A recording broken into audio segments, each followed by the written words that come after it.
বৃষ্টি আসলেই খিচুড়ি খেতে হবে, এটা কেন জানি আমার মনে চায় না, ইচ্ছেও করে না।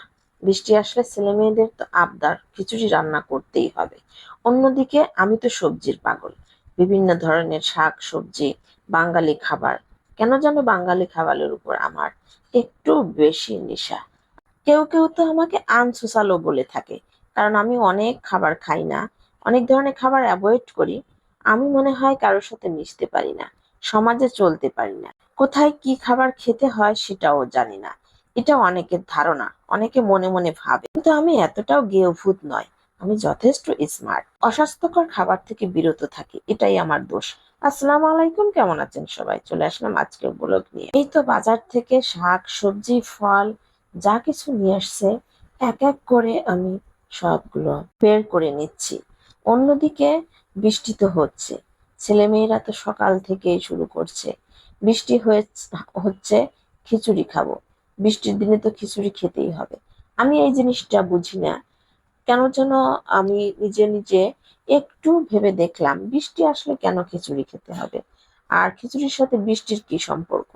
পরে ভেবে দেখলাম, যখন গরম পড়ে, গরমের সময়ে অতিরিক্ত গরমেও বাচ্চারা খিচুড়ি খেতে চায়, তখন ভাবি বাচ্চাদেরকে নিষেধ করি, এত গরমে খিচুড়ি খেও না, শরীরে সমস্যা হবে, পেটে গ্যাস হবে, ক্ষতি হবে। তখন বৃষ্টি যখন আসে, তখন আমি বিষয়টা একটু খুঁজে বের করে দেখলাম যে বৃষ্টিতে আসলে ঠান্ডা থাকে। খিচুড়ি যেহেতু একটু গরম জাতীয় খাবার, পেট গরম করে, তো ঠান্ডার দিনে খিচুড়ি হয়তো সবার ভালো লাগে, কিন্তু বৃষ্টি আসলে খিচুড়ি খেতে হবে, এটা যেন কেমন একটা রেওয়াজ হয়ে গেছে।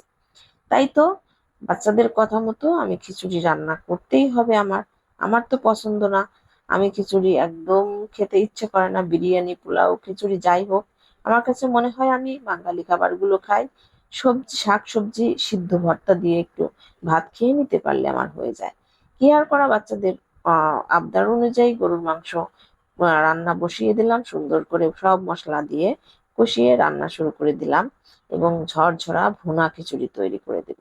বৃষ্টি যেহেতু হচ্ছে, বাচ্চারা খুব মজা করে খেতে পারবে। খিচুড়িতে আমি মজা করে রান্না করি, আর খিচুড়িতে একটা স্পেশাল বাসায় তৈরি করা মশলা তৈরি করি, যেটা দিলে খিচুড়ির স্বাদ, মান, গুণ অনেকটা বেড়ে যায়। আর একটু ঝাল ঝাল করে খিচুড়িটা রান্না করে নিচ্ছি, কালারটা কিন্তু দারুণ আসছে।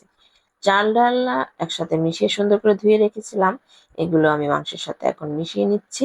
মাংস যেহেতু সিদ্ধ হয়ে গেছে, তো চাল ডাল আমি মিশিয়ে সুন্দর করে এখন পানি দিয়ে রান্না করে নিব।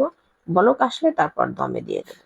আর দমে দেওয়ার পরে 5 মিনিট পরে উল্টিয়ে তারপরে দেখবো যে দারুণ খিচুড়িটা তৈরি হয়ে গেছে।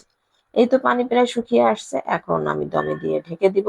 আর ঢেকে দেওয়ার পরে কিছুক্ষণ পরে আমার খিচুড়ি রেডি। সবাইকে অসংখ্য ধন্যবাদ আমার ভিডিও দেখার জন্য। পুরো ভিডিওর সাথে যারা ছিলেন তাদেরকে ধন্যবাদ। আজকের ভিডিও নিয়ে মতামত দিয়ে যাবেন। সবাই ভালো থাকবেন। বিদায় নিয়ে নিচ্ছি। আল্লাহ হাফেজ। আসসালামু আলাইকুম।